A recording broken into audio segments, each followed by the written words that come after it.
Good evening and welcome. I'm Robert Dijkgraaf, the director, Leon Levy professor here at the Institute for Advanced Study, and it's a great pleasure to welcome you to this presentation, A Refuge for Scholars, Contemporary Challenges in Historical Perspective.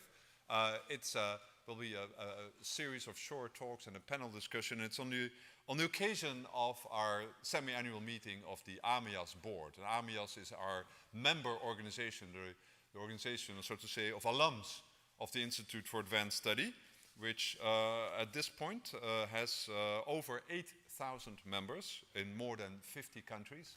Now the Institute is both a destination of scholars but also a point of departure, and we are very proud of that community. That's very much part, I think, of both the Institute's legacy and also of its future. And in particular, I think this talking about past and future, I'm particularly proud to introduce today's program, which is an outcome of what's called here the History Working Group.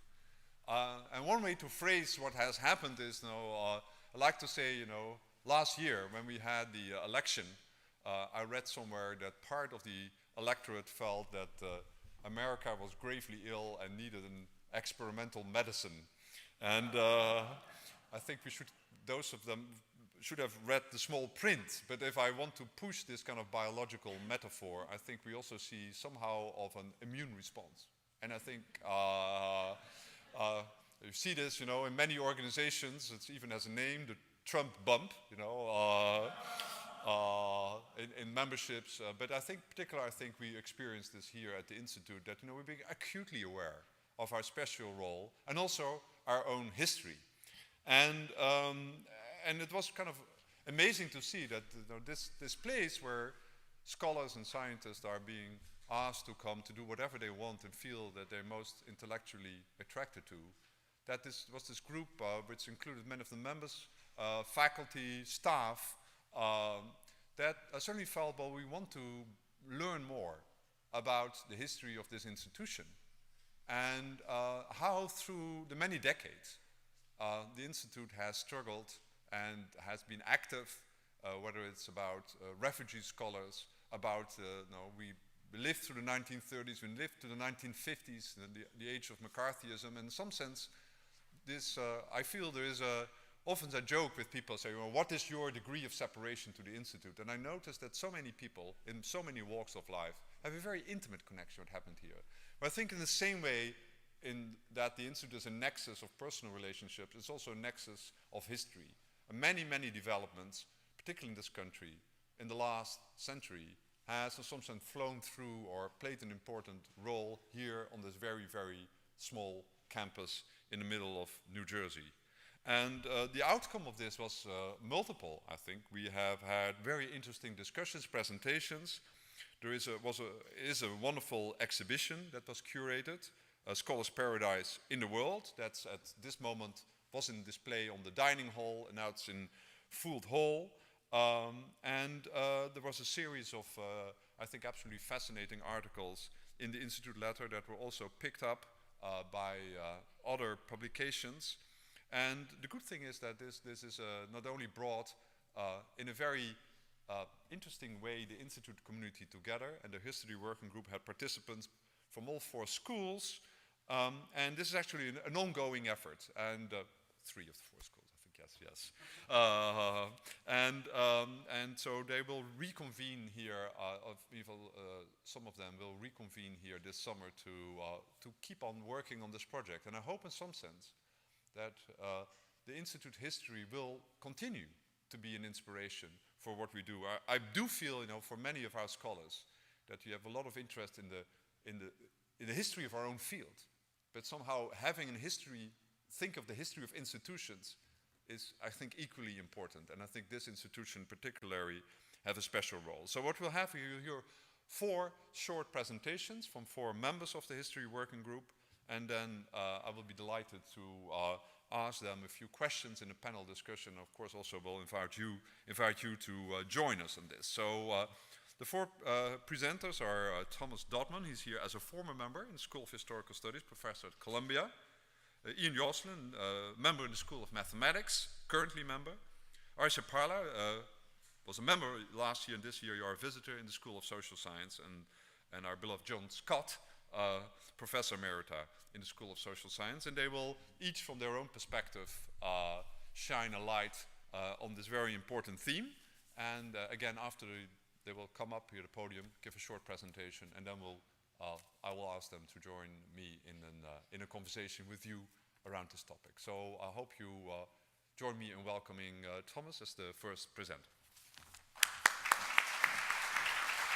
Last year was a good year to be here at the Institute. Of course, it always is a good year to be at the Institute, or rather, always was a good year to be at the Institute for us former members who come and go and are faced with the daunting task of readjusting to the real world.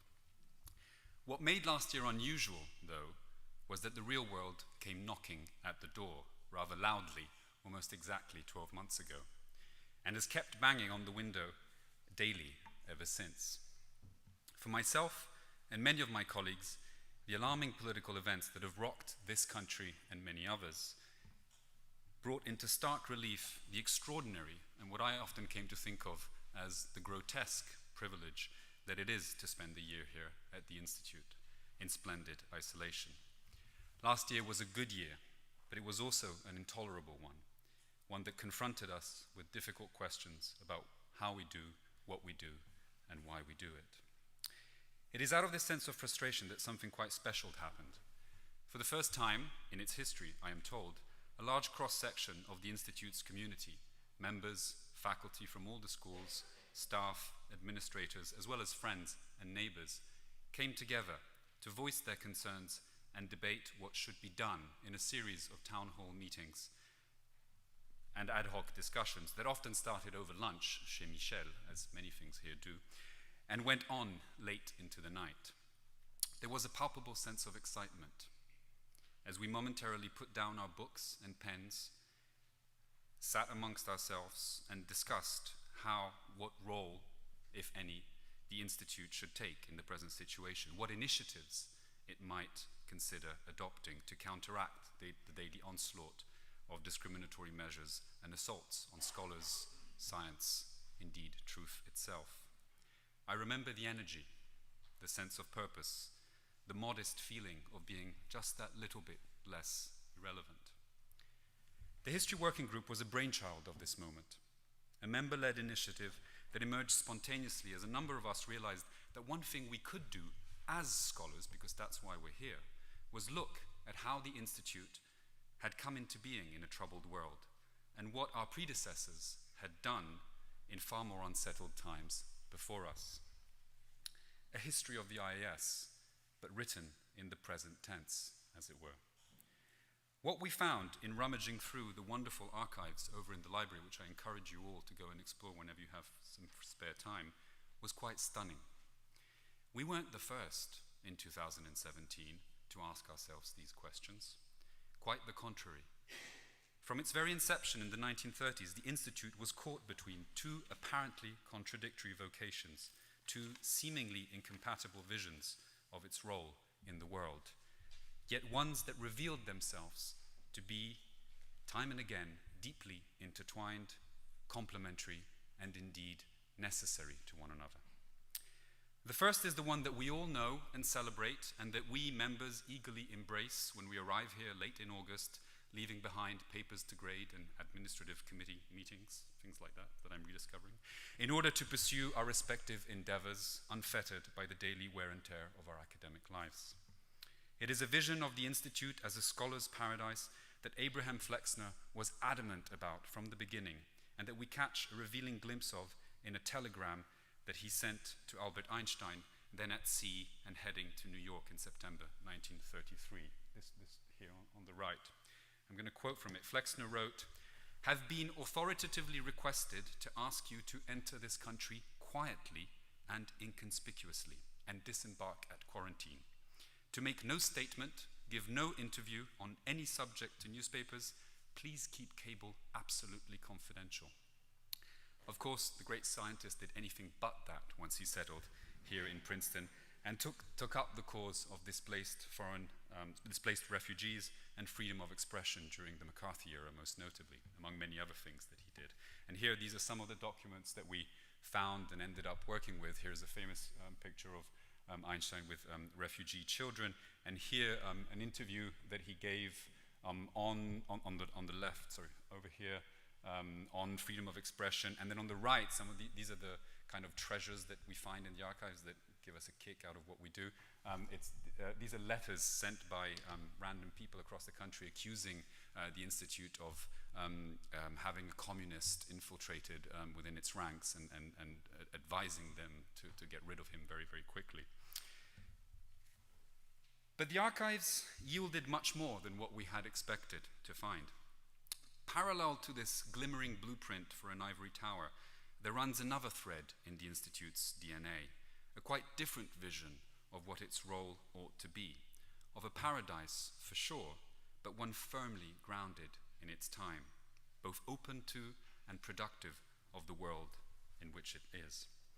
We see this emerge from the start in intense debates that Flexner and Oswald Veblen had over whether and how to help foreign scholars persecuted in Nazi Germany and elsewhere. Needless to say, this was a difficult responsibility to take on in a time of economic hardship and intense nationalism. And Flexner was very sensitive to the risk of, as he put it, these are his words, giving the impression that we are overlooking Americans in order to help these unfortunate foreigners, words that echo today. But the Institute, like many other universities in this country, ultimately made this responsibility its own, benefiting in the process from the sudden availability of so much talent seeking refuge. Over the course of the 1930s, Flexner experienced what we have come to call a conversion, an awakening to the fact that the Institute could never escape the contingencies of history, that it was itself a product of them. Something that we see very clearly, I think, in Flexner's last report to the Board of Trustees in 1939, which you see here on the left, by which point he had joined Veblen as an executive officer of the Emergency Committee in Aid of Displaced Foreign Scholars. You see his name up here. And was mobilizing the Institute's resources and warning his successors that, and I quote from him again, 50 years from now, the historian looking backward will, if we act with courage and imagination, report that during our time, the center of gravity in scholarship moved across the Atlantic Ocean to the United States. It is a grave responsibility, which is thus being thrust upon us all. We cannot afford to be mean and niggardly about it. Flexner was remarking that the center of Western culture and scholarship had periodically shifted over the course of history, from Athens to Rome, from Renaissance Florence to Paris, from England to Germany, and that his generation was witnessing another shift to the US, made explicit in the 1930s by the gutting out almost overnight of the School of Mathematics in Göttingen when the Nazis came to power, and that freed up so much talent, including many of the professors who came here, Einstein, Weil, Emmy Noether, Gödel, Courant, and all of these emigrated to the US. Flexner's conversion sheds a more militant light, I think, on the publication that same year, 1939, of his celebrated essay on the usefulness of useless knowledge. It puts the accent on the usefulness. It weaved a thread of active engagement with the world that has become a part of the Institute's identity, and that we found other snippets of in the archives, from the stands and initiatives taken by Flexner's successors, Adelot and Oppenheimer, to the founding of the School of Social Science and the recruiting of Albert Hirschman in the 1970s, a formalization in many ways, or what I like to think of as a coming out of this second shadowy arm in the Institute's chromosomes. And so here you see, these are really just sort of snippets of what we did. This is an early picture from the faculty 3 faculty members of the School of Social Science, Clifford Geertz, Joan Scott, and Michael Walzer, and correspondence that Hirschman had with Cardoso, then a scholar at risk, in danger in Brazil, who came to the Institute and eventually, of course, would become president of Brazil. The History Working Group worked collectively, quickly, as learned amateurs to produce a series of articles and exhibits last spring. And these are now featured in a booklet called A Refuge for Scholars, Present Challenges in Historical Perspective, which some of you have received, and which these slides are taken from. It was intellectually rewarding and incredibly enjoyable, so much so that we plan to return next July. Thanks, Robert, for inviting us. Obviously, though, this is not enough. It is but a beginning, a reminder that this place has never just been a club med for intellectuals, as my daughter rather uncharitably put it to me when we arrived here. Nor can it hope to survive as just that. The story we have told reminds us that it is because it took controversial stands, embraced a form of diversity, and welcomed scholars in danger that the Institute became the place of excellence that it is. In this sense, no refuge, no paradise. My fellow panelists are going to draw your attention to some of the many contemporary challenges that we face around the world and in the US. There are, of course, many more, and there is only so much that a place like the Institute can do. But we should not forget Flexner's admonition to show courage and imagination, lest we too run the risk of being looked back upon 50 years from now by historians intent of tracing stirrings of a possible other shift in the center of gravity of scholarly excellence. Thank you. That is a hard act to follow, Tom. Thank you. I will be devoting my 10 minutes to one of our contemporary challenges, namely the persecution of academics in Turkey.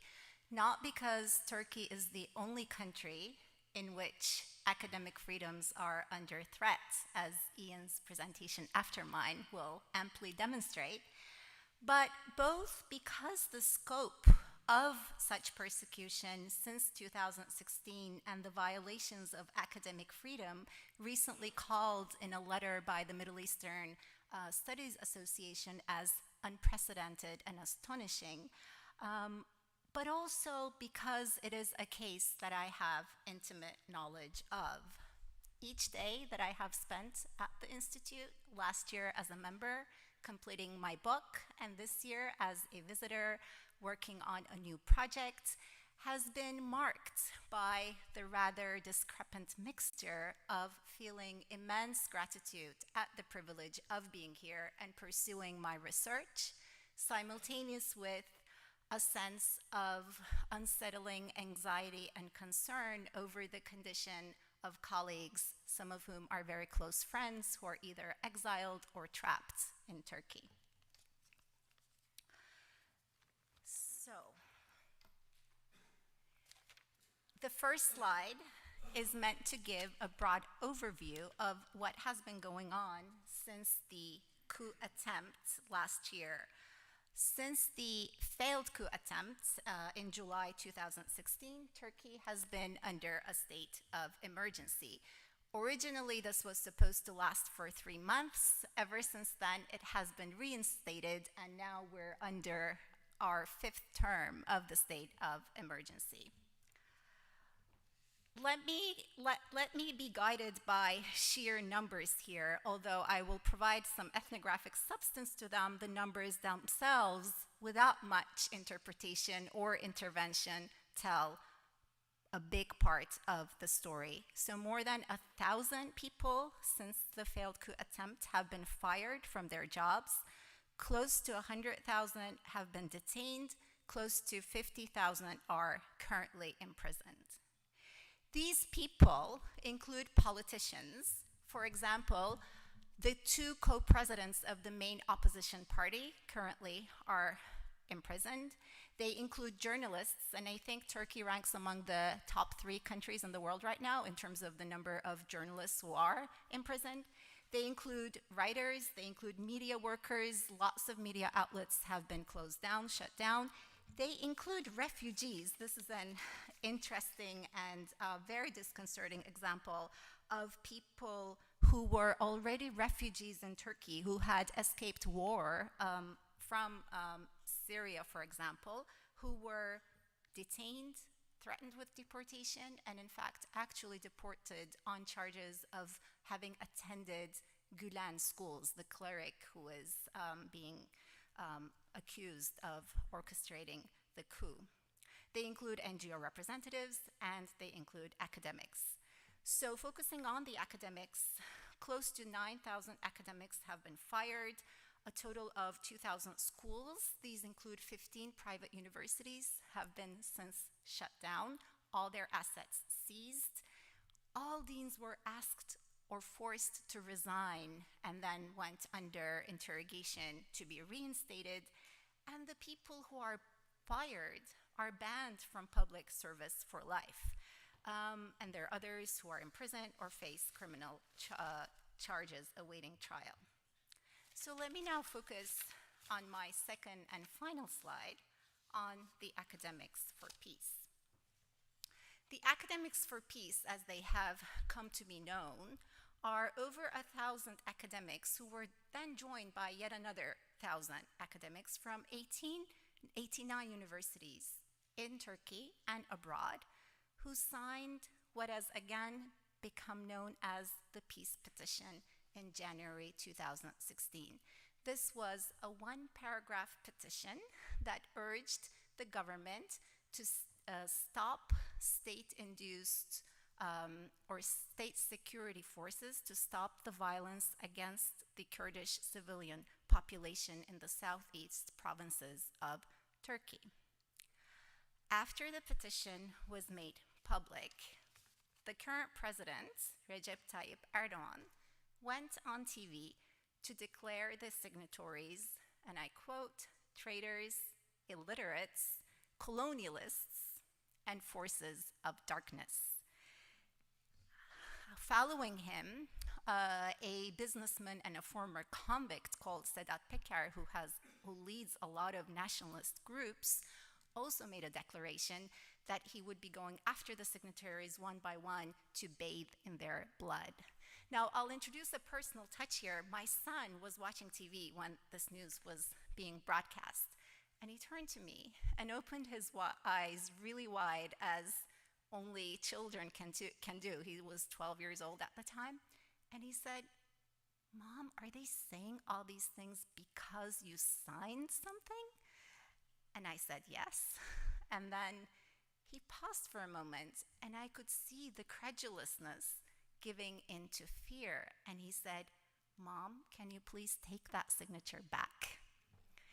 So in that moment, there was that impulse to capture the disproportionality of the act coming from a 12-year-old, but then also how easily that surprise gave into fear, and also the kinds of conflicts that we as petitioners face, where we're not just accountable to ourselves, but also feel like we might be jeopardizing the well-being of people who depend on us. Since the petition, 460 academics were removed or forced to resign, and they were banned from public service. As of October 2017, so this is the most recent development last month, we are now all charged by the state prosecutor for aiding terrorist propaganda and face up to 7.5 years in prison. Some of the signatories are displaced around the world, others remain in the country awaiting trial. And let me end my presentation with pointing to something that is perhaps not evident in these figures. Persecution, even when it is intended or seems to be a unitary, violent force that addresses everyone, actually is felt and experienced differentially. So there is a way in which gender makes a difference among the signatories, especially single young women were targeted on university campuses much more by nationalist groups. The rural-urban divide makes a difference. Those of us who were in urban locations were relatively protected, while those at rural universities, sometimes there were cases when people had to leave in the middle of the night because they were being threatened by neighbors for being traitors of the nation. Existing cultural networks make a difference. Those who are already in networks where they can write applications in English and get their applications to Scholars at Risk funds have it relatively easier than those who aren't at all in these networks. And of course, economic capital makes a huge difference. So when people were purged and banned from holding office, those who had no other source of income but their salaries were in a very difficult spot. And I know of at least 2 junior colleagues whose sole income was their salary and who were cut off from any funding, whose contracts weren't renewed, and who ended up taking their own lives. And that's a figure that I could not bring myself to include in this long list of figures. Thank you.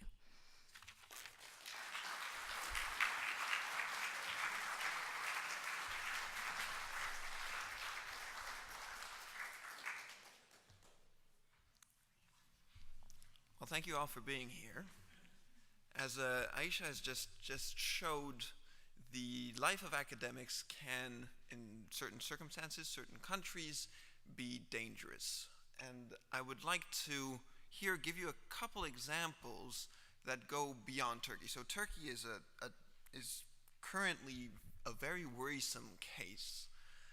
But there are also human rights violations of academics in other countries, and I wanted to give you just a little glimpse at what sorts of violations we're talking about and what the magnitude of the problem is. And to do so, I'm going to be presenting first 2 individual cases that I think are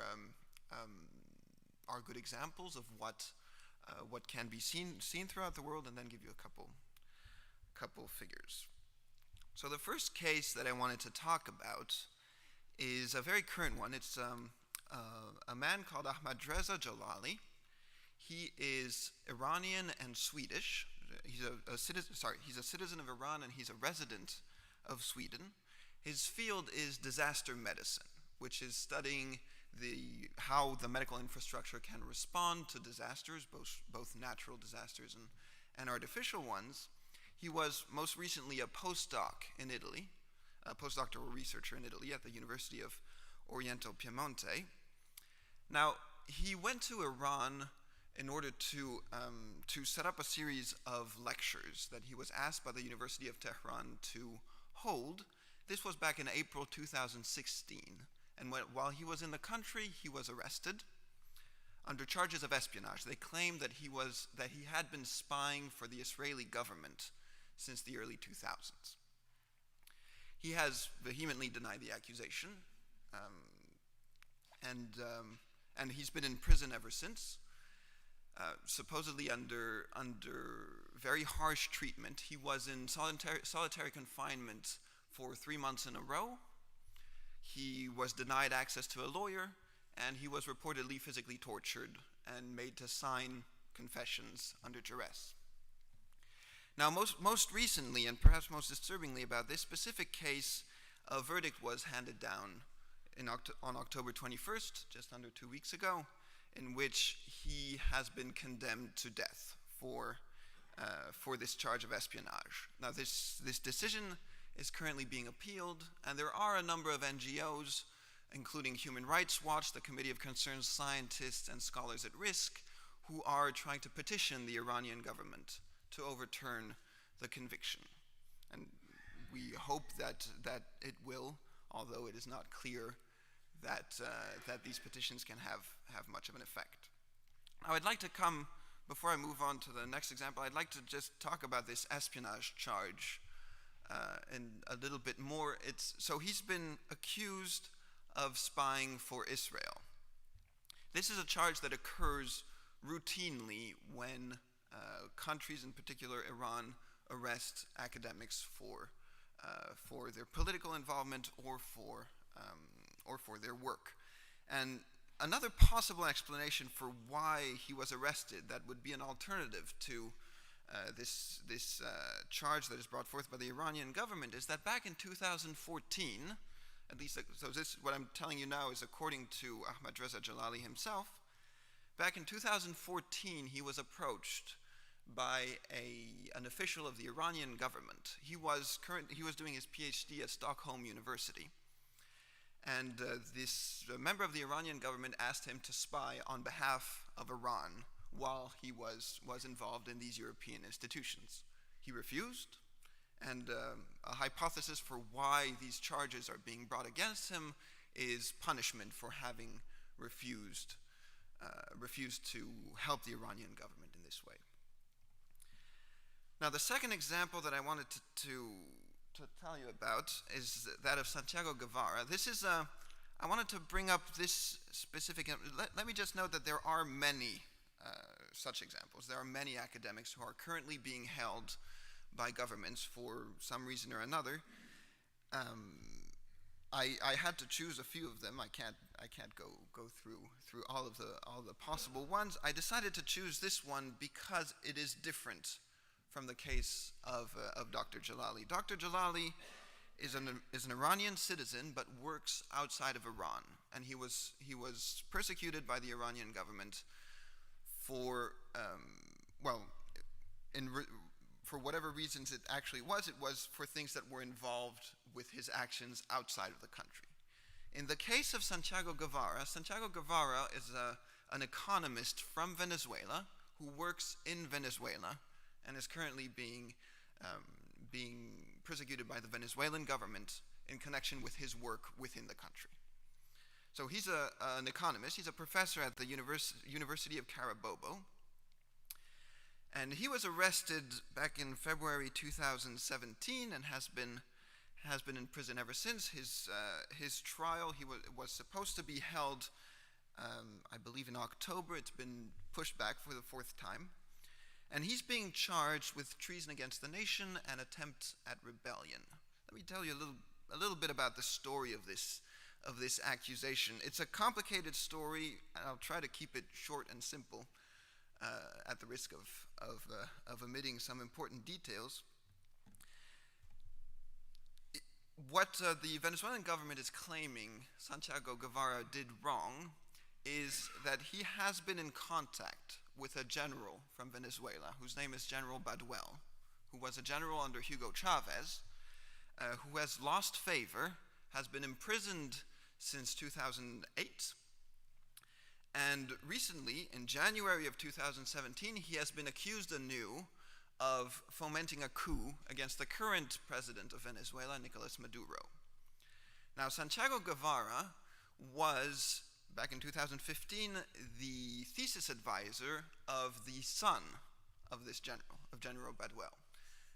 And through that connection, he came into contact with General Baduel, and when the general was arrested, they arrested a number of people who were close to him, who were more or less close to him, who were linked to him in some way or another, and Santiago Guevara happened to be one of these.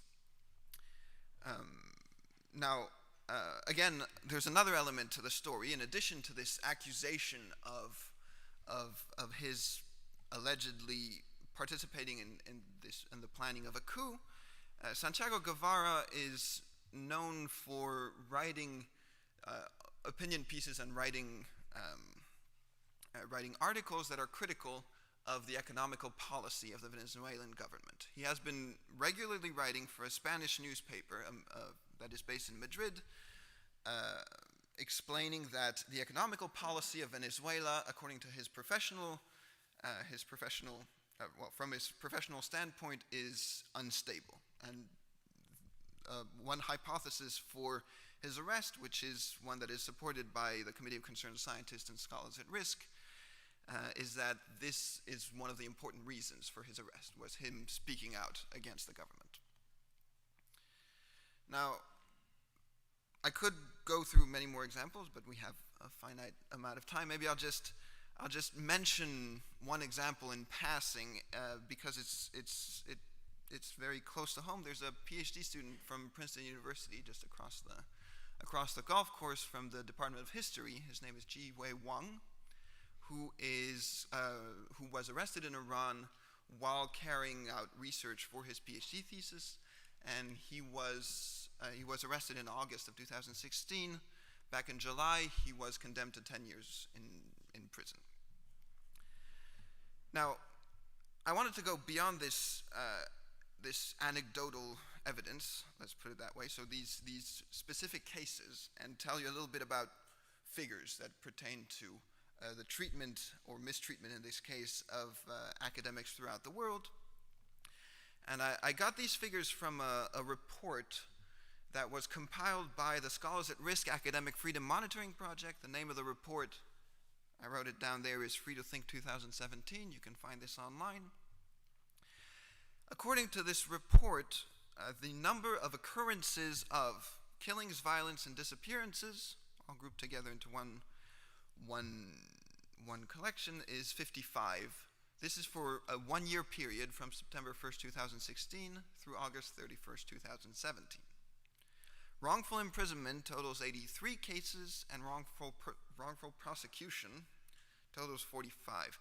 Now, these numbers that I'm presenting here, they're counting cases. They're not counting individuals. If in a given event, several individuals are involved in, say, wrongful prosecution, that will count as one in these figures here. This is why, even though, as we saw in Aisha's presentation, the number of scholars that are currently threatened by the Turkish government don't show up as very large numbers in these figures here. Also, I would like to mention that this notion of killings, violence, and disappearances, also all of these numbers, they pertain to members of the higher education sector, that is, scholars themselves, but in addition to those, we have administrators and students. They're all counted in these figures. And now, before I close, I would just like to say one quick word about Scholars at Risk, which is the organization that compiled these figures. It's an NGO. It's an organization that it's based in NYU at New York University, and its main goal is to keep a roster of scholars from around the world who are currently at risk for some reason or another, and to make this list available to institutions that can decide to hire or to give temporary positions to scholars from that list or not. So on that, I thank you and yield the floor to John Scott. I don't have very much to say. I think you've heard an amazing set of presentations.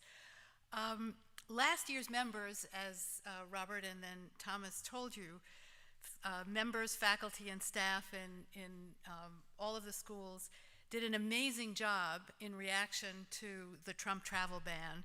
They formed the History Working Group, which actually continues to meet. The History Working Group has become, I'm not sure if it's a permanent part of the Institute, but an ongoing group considering questions like the ones that you've heard about today. And the work of the group reminded us of the Institute's history as a place of refuge for scholars fleeing Nazi Germany in the 1930s first, and then later other authoritarian regimes in Indonesia, Chile, and Colombia, when Clifford Geertz and Albert Hirschman were professors in the School of Social Science. The point of this was not nostalgia or anachronism, but to urge a similar response at another difficult moment, when right-wing authoritarian governments are attacking scholars for all manner of supposedly treasonous behavior. Academic freedom, the freedom of thought, research, and writing that attaches to scholars and teachers, is under siege all over the world in different ways these days, from Turkey to Texas, from Iran to Israel. Wars and poverty have uprooted millions of people, making the normal conduct of academic life difficult, if not impossible. The status of science and the knowledge it produces is being called into question, especially in the United States. The turmoil we now face seems as grave as it was when democracies confronted the fascist threat so many years ago. For that reason, this project seemed not only timely, but urgent.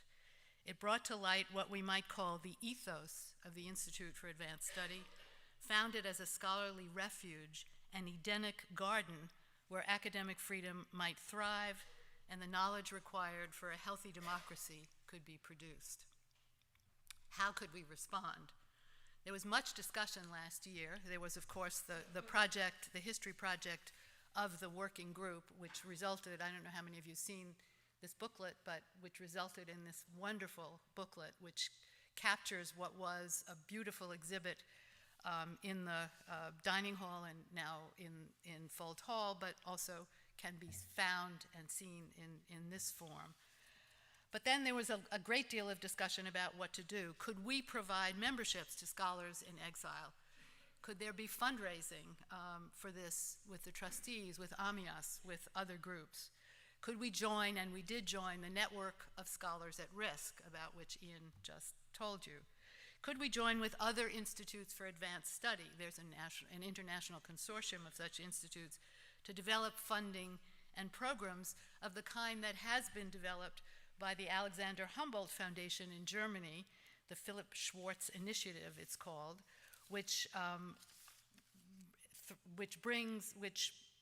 funds universities who apply for their funds to fund threatened researchers from any academic field in any country of origin who fulfill a certain number of requirements, among them the fact that they have academic qualifications, publishing all sorts of judgments about their qualifications and quality that have to be met in order to qualify for these funds.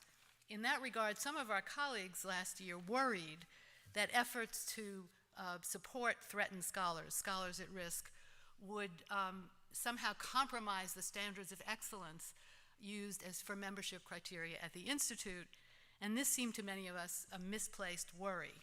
In fact, in 1938, Abraham Flexner had come to the conclusion that there was no contradiction between highly qualified scholars and refugees or threatened scholars.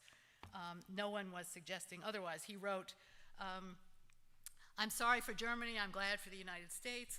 I will undertake to get a position within a reasonable time for any really first-rate American mathematician, and I will also undertake simultaneously to do the same for any first-rate foreign mathematician whom Hitler may dismiss. The more, the merrier.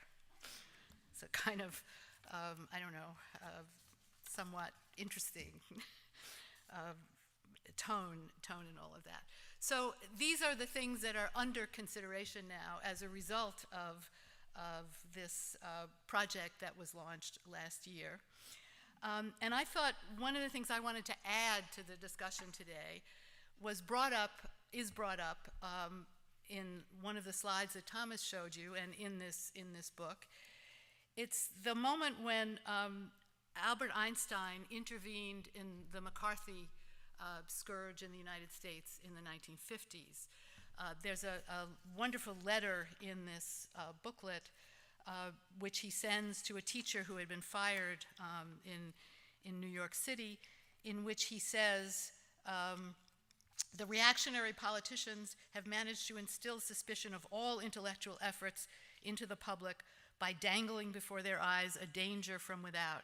Having succeeded so far, they are now proceeding to suppress the freedom of teaching and to deprive of their positions all those who do not prove submissive, i.e., to starve them. And Einstein told this teacher that that he should not submit to any further questioning, that he should stand up for his rights and for the question of academic freedom. McCarthy's reply to this, which is also in here, was to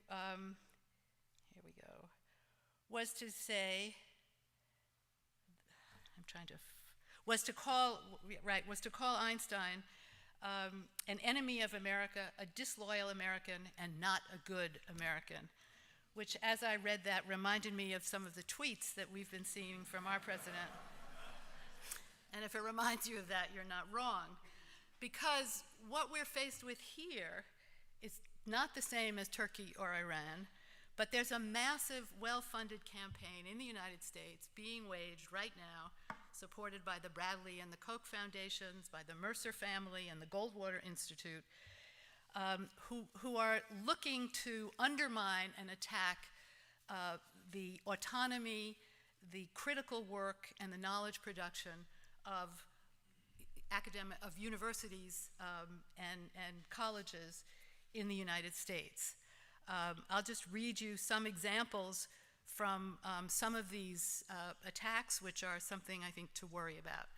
It's not only the president's preference for alternative facts that challenge evidence-based argument, but direct attacks by him and others on scientists who work on climate change. And the number of scientists working on climate change who are under direct assault by legislators, as well as just by campaigns online to impugn their science, is large. Secretary of Education Betsy DeVos has, in speaking to college students, warned them, quote, "The fight against the education establishment extends to you too," the education establishment. "The faculty, from adjunct professors to deans, tell you what to do, what to say, and more ominously, what to think. We're, in her view, dangerous agents of thought control, purveying our ideology to the detriment of students' free thought." A professor watch list established by the conservative organization Turning Point USA publishes online the names of professors that supposedly advance a radical agenda in lecture halls. And this group also has been putting up posters on campuses with pictures of faculty members denouncing their association with terrorism. In Arizona, legislators have introduced bills that would prohibit state institutions from offering any class or activity that promotes, quote, "division, resentment, or social justice towards a race, gender, religion, political affiliation, social class, or other class of people." That bill failed, but it's a sign of the times. Arizona's already banned the teaching of ethnic studies in grades K through 12. In Arkansas, another bill seeks to prohibit any writing by or about the radical historian Howard Zinn from inclusion in the school curriculum. Elsewhere, diversity and social justice are taken to be unjustified aspirations for the student body or the kinds of courses they're offered. In Iowa, a state senator introduced a bill to use political party affiliation as a test for faculty appointments. Quote, "A person shall not be hired as a member of the faculty if the person's political party affiliation would cause the percentage of faculty belonging to one political party to exceed by 10% the percentage of faculty belonging to another political party." As if political party membership were a test of the quality of the scholarship that's produced. A Republican Party operative in Michigan revealed his darker side last year in a tweet recalling the Kent State shootings of students protesting the Vietnam War and recommended similar treatment for today's demonstrators. Quote, "Violent protesters who shut down free speech, time for another Kent State, perhaps. One bullet stops a lot of thuggery." The New York Times reported last March, cited a report by the Anti-Defamation League noting that since January, white supremacists have stepped up recruiting on campuses in over 30 states. Their anti-Semitic, anti-Muslim leaflets have caused concern, but also in the case of speeches by the likes of white nationalist Richard Spencer or the Breitbart provocateur Milo Yiannopoulos, they raise questions about what counts as free speech. Then there's the Goldwater Institute, which has produced model legislation, a campus free speech act taken up in Tennessee, North Dakota, and by the National Association of Scholars. It calls on professors to present both sides of an issue in the classroom in order to protect the right of student free speech. And this extends to creationism versus evolution. It's not just about social science or humanities teaching. A teacher in this view has the right to regulate speech, quote, "provided that he or she regulates the speech in a viewpoint and content-neutral manner." I don't know how many of you teach, but content-neutral is not what you can do as a teacher. Here is the vice president of the College Republicans at the University of Tennessee supporting a bill to protect student-free speech. Quote, "Students are often intimidated by the academic elite in the classroom. Tennessee is a conservative state. We will not allow out-of-touch professors with no real-world experience to intimidate 18-year-olds. I mean, the anti-intellectualism, the supposed anti-elitism of this is tremendously disturbing. I won't go on with any more of this, but it seems to me that it's something we need to keep in mind. The Institute has not yet been the object of attack, but we need to be vigilant about the work of our faculty and members. We need to think in advance about how to respond to intervention that could come from legislators, from donors, trustees, and others who object to work that some of us might do. We're in a context now and in a climate in which the pressure of objections of any kind can be brought to bear really strongly and dramatically, as many universities have in fact experienced. So as we explore ways to support the threatened scholars from other lands, we need to anticipate threats that we might face. And in so doing, we'll be following in the footsteps of the founders of this institute and ensuring the precious legacy of academic freedom that they have bequeathed to us. Thank you. Joan, can I start with you? Can you describe this kind of various phenomena here in the US and we've heard abroad? Can you share a few thoughts about what are kind of the underpinning trends? What do you see is this kind of this wave of I would say kind of anti-intellectualism or rigid thinking? I mean, it looks like it's somehow a current that's flowing in a certain direction. What are your views on that? What's causing it? I don't know about, you know what, is this on? Yeah. Yeah. When somebody asks me that question about cause now, I say, well, I'm a historian. Yeah. I can tell you why it happened after it happened. but now that it's happening, it's harder to describe. Do you see parallels perhaps in some of the kind of underlying I think what we're seeing is a kind of populism of some kind or another that is anti-elitist, elitist in the sense that takes to be elites those groups that don't care about the people, that are involved in activities, thinking, that somehow challenge the simple way in which they want to think about things. I mean, I think there's a wave of populism and of right-wing populism. You see some kind of a vicious circle? I mean, in some sense, is this kind of driving or motivating others? I don't know. I think it's motivated by an economic crisis that's worldwide. The greater gaps between the rich and the poor. Yeah. The sense that democratic governments, that representative governments aren't giving people the answers that they're looking for and they need. And so authoritarian figures can come in, charismatic authoritarian figures come in at this point with all sorts of promises, present themselves as representing the people who are like us and not others, whether it's immigrants or different ethnic groups or religious groups and so on. And so I think this populist phenomenon is at its heart, as Richard Hofstadter taught us years ago, anti-intellectualism. That anti-intellectualism is one of the features of these kinds of populist revolts that we're seeing all over the world. Thomas, one interesting phenomena I think you highlighted in your presentation, and perhaps one of the discoveries of the working group was that from the very beginning there was this debate here among scholars, I mean, here at the Institute, about this, I think almost with Albert Hirschman's voice or accent or something, should we, if all these bad things happen, retract ourselves into our nice kind of scholarly paradise, or should we engage? Can you describe something also your own experience here on campus last year? Did you see some of that similar discussion in the current class of scholars? Yes, it's working, yeah. Yeah. There definitely was amongst ourselves a lot of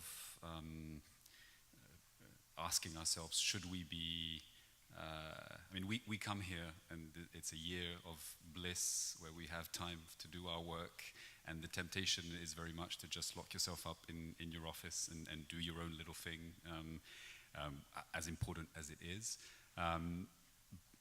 But that felt to many of us like retreating in the face of a new attack, and not taking a stand, not playing our, again, very modest, very limited part in actually. Because one part, I guess, one of the advantage of history is that you make use of the cumulative experience or knowledge or something. Right. So did you find that some of the discussions that you kind of discovered in the 1930s, 50s spoke to the present? I mean, definitely what Joan was talking about today sounds so reminiscent to Europe in the 1930s in so many ways.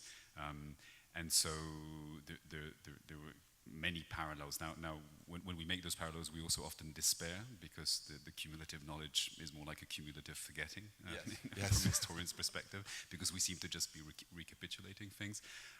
But the idea was to do something that was scholarship. I mean, we come here to be scholars. We're not coming here to do barricades or whatnot. We do that elsewhere, but That's kind of your weapon of choice, so to say here. choice, right? But it was, but intellectually, what I think we engaged in turned out to be so much more enriching than what we could have done otherwise, what we'd otherwise set out to do, which we also did. I mean, we kept working on what we'd come here to do. We wrote our books, obviously, but doing this kind of work, as I tried to point out, made us view the present in a slightly different way, understand that sometimes you have to take decisions, stands, be brave or whatever, and so in that respect, it was definitely very enriching for us. Joan, you want to add something? I just wanted to ask Thomas, what, in discovering that debate, the Flexner-Veblen debate, could you talk a little bit more about that? Because that seemed to me to be one of the moments that throws light on exactly what Robert's question was. In particular, what made Flexner kind of be convinced, change his mind? Yeah. That I think there's this wonderful phrase in the beginning. He says, "Well, yes, if you give me another 100 Einsteins, I could do." But at some point, he resolved that paradox that you mentioned at the end of and one of the case studies that we focused on that really highlights this very nicely, I think, is the case of Emmy Noether, the mathematician who she wasn't actually a member of the institute, but she came here regularly. She was eventually brought over to the States again from Göttingen, and Veblen managed to scrap together a few $1,000s to help, together with the Rockefeller Foundation, pay for her salary at Bryn Mawr, and she would. But not here. Yes. And what I mean, there's some wonderful documents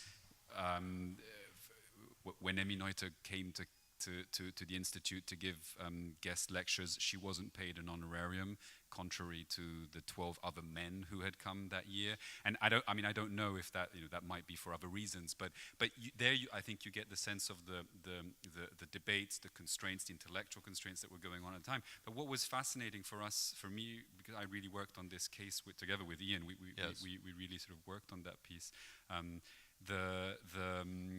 Was the fact that eventually, so Emmy Noether tragically dies very soon after coming to the States, and Einstein and Weil write famous obituaries for her, lauding her as one of the greatest mathematicians, and her fame really comes from there.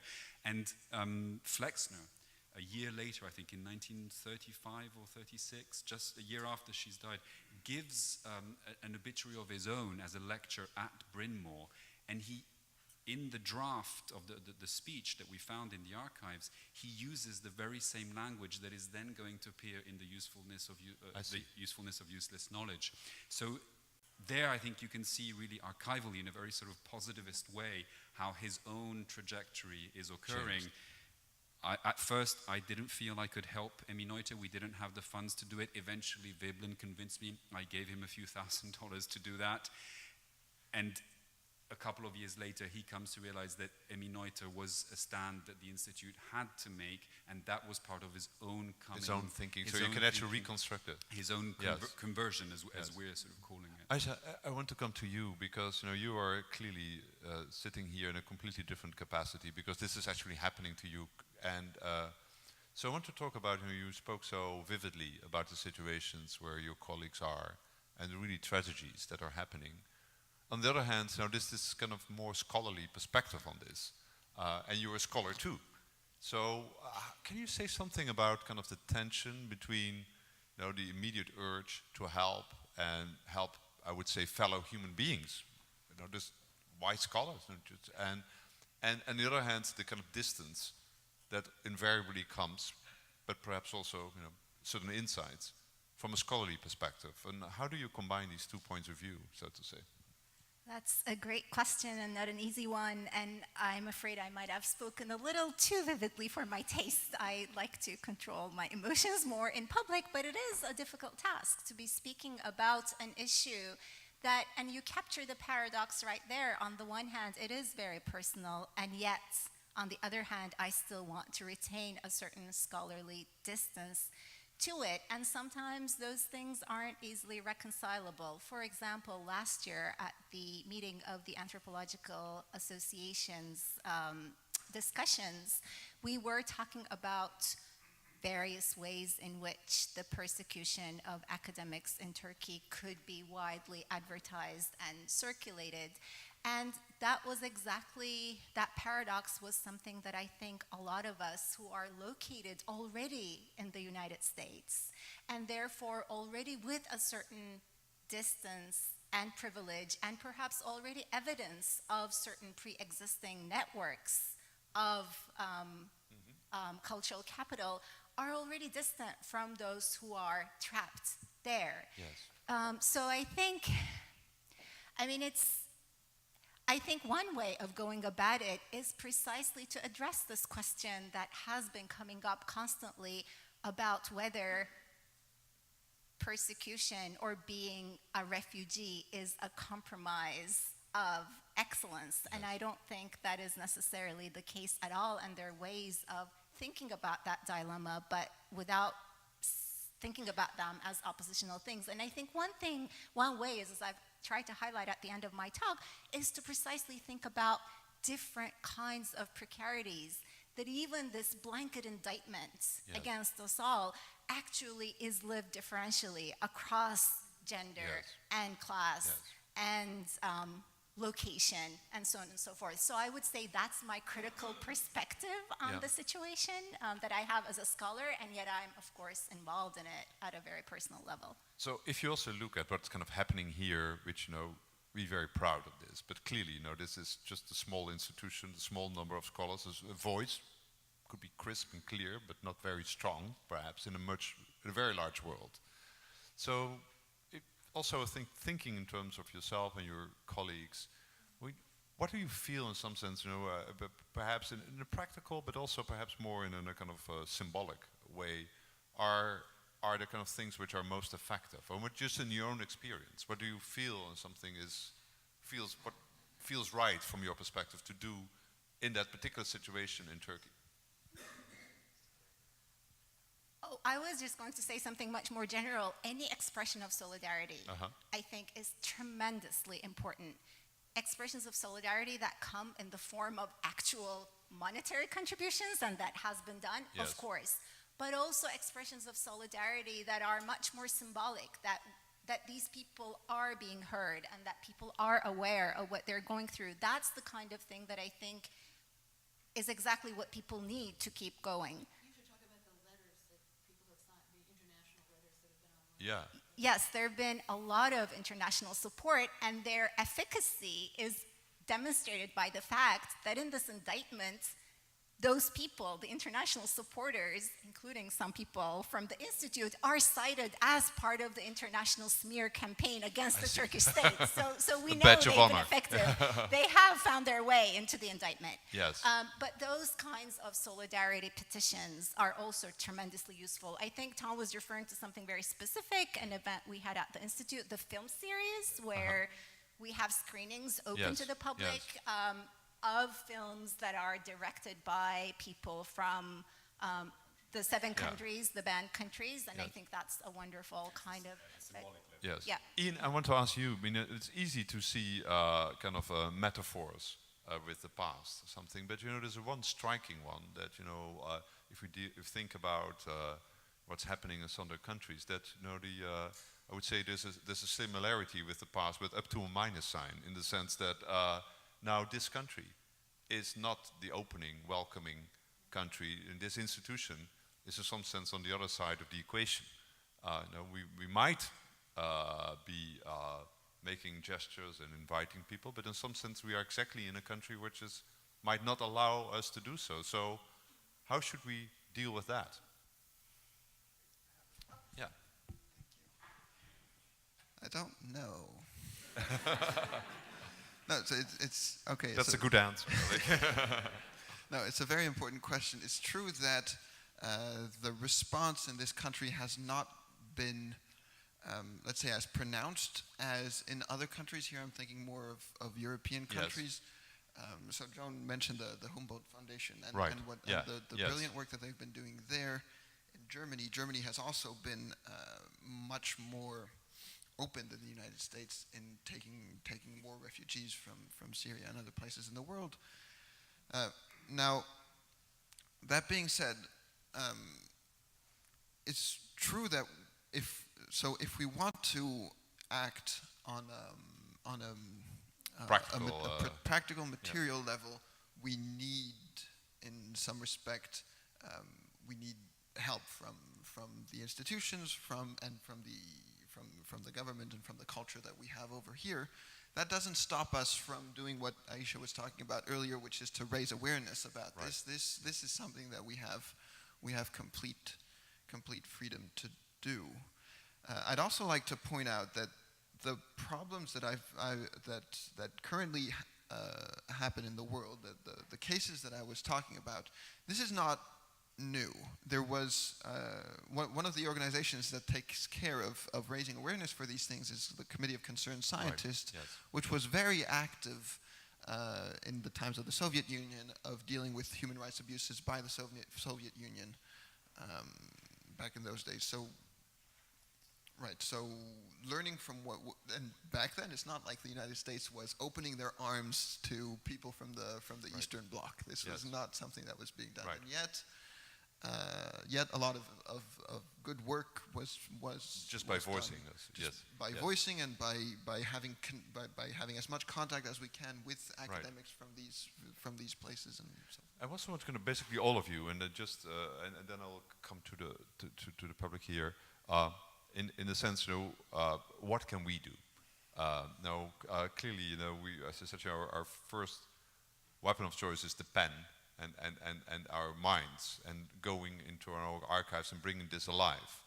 But what are your recommendations, or which way should we start thinking about being more effective? Joan, you mentioned a couple at the end, and I was happy to see that a few of them we're already doing, like working with these International Institute for Advanced Study, etc. But what's your view of what, in some sense, you know, given our small size and...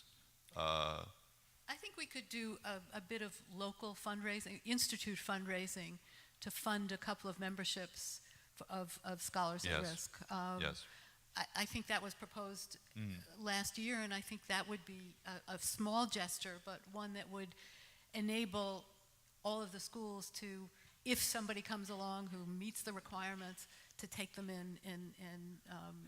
And I think that would be both symbolically and materially, practically, Yes. a good step to take. Good. Other suggestions? Thomas? I'm going to use the line from Ian, I don't know. No, I think there are also, I haven't thought this out through, but there are possibilities for outreach. we talked about this a little bit in the town Do you hall feel meetings. that? Do you feel that our own history and the really famous cases, some Right. sense that were Well, here, the advantage of the help, institute is yeah. that it has these famous personalities that people will latch onto. You bring up Einstein and McCarthyism, Yes. people all of a sudden are listening. Yes. And I don't know how we fight against what Joan was illustrating, the anti-intellectualism that is just so visceral and so rampant. But one thing to try is obviously through going to meet these people and trying to Yes. converse with them to a certain. I've always said I don't really know what one does, but I just remember when I was here, my car broke down one evening at 11 o'clock at night on a Saturday, and I had to have somebody come and tow it away for me, and the tow truck arrives and it's covered in Trump stickers all over, and it's by that point it's 1 o'clock in the morning on a Sunday morning, and I'm thinking I don't really want to spend the next 2 hours in that tow truck, but I'm not going to spend the night here. And so I actually ended up having a very long conversation with the truck driver, and it taught me a lot about why this person had decided to vote the way he had and how his reasoning was. And so one thing I think we actually do really need to do is actually go and listen to the people that are, because they're not stupid. There is a rationality, a twisted rationality going on there. And then the hope is that one can perhaps sort of show them a different way of viewing things. So this is all very lofty and nice and well, but I don't know where else one sort of starts. But I think what are your views? If you Well, I think, like to recommend? yeah, I'll go back to your initial question about the paradox between being a scholar and being personally affected by all of these. And I think maybe that's not just me in a way. I mean, I think what Joan did such a beautiful job in her presentation is to show that actually this kind of anti-intellectualism, this kind of targeting of academics is not a third world phenomena anymore. It's everywhere. It's a global predicament. Yes. So I think, yes, as members here, we're all very possessive of our time. I know I am. I didn't even attend some of the history working group last year because I wanted to get my book done. But I think this is a challenge maybe each of us can take on, not just as academics from the third world or from persecuted places, but as academics who are committed staunchly to their scholarly work and yet who care about what happens to communities near and far, and to constantly work with that challenge, which was, in a way, your question. Right. Ian, your views on particularly what the Institute can do? And particularly, right. Well, one of the important things that needs to happen and is happening is to maintain this culture here of that we may be in a bubble, but we know it. So to be aware that there's a world outside, and that the fact that we're in here is not an excuse to forget about the rest of the world. And so, as was mentioned by the other panelists, to communicate with people outside and to have this sort of talk, I think is very good. And if I could actually mention just one thing, that sometimes it does work to just talk about stuff a lot and to have people think about them. There was one specific case, again, in Iran.